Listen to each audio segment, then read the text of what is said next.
Hi and welcome to this JavaScript Quick Start course for absolute beginners. By the end of this course, you'll be familiar with the different basics of JavaScript and you'll end up hopefully writing your own version of JavaScript code along with solving some basic problems using that language. So without any further ado, let's get into it.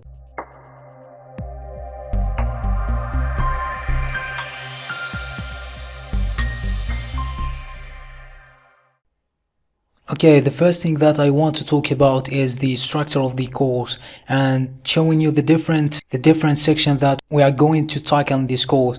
You can pause the video here that you can see the list in your own pace.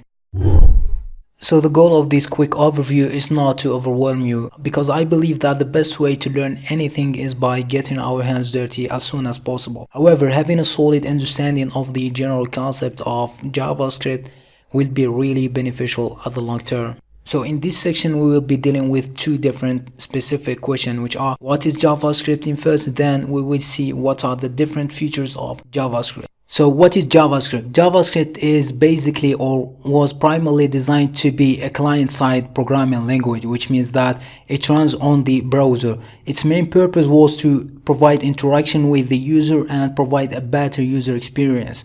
So if you have ever noticed those fancy sliders or those fancy forms with validation or those fancy pop-ups, so there are high chances that this was done or was written using JavaScript. JavaScript has different characteristics, and one of these characteristics is that JavaScript was at first place designed to be a synchronous programming language, which means that the instructions are run in a sequential fashion. And this point leads us to talk about the next characteristic of JavaScript, which is that JavaScript is a blocking language, which means that we cannot move to the next instruction until that the action before is finished executing. Another characteristic of JavaScript is that it's a single-threaded language, which means that there is one action that is executed at one specific time. However, JavaScript can behave in an asynchronous way, which is not the subject of this video. Maybe in the future we will talk about this. Another thing to mention is that JavaScript follows what we call the ECMAScript standards, which means that JavaScript core is built upon this standard. You might have already heard about ES5, ES6, ES Next, and so on. These are simply the different versions or the different realization of the JavaScript core upon the ECMAScript standard.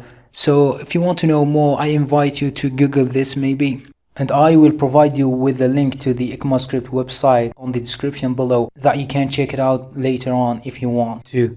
If you liked this video and you want to hear from me again, be sure to subscribe to this channel. Thanks for watching and see you in the next lesson.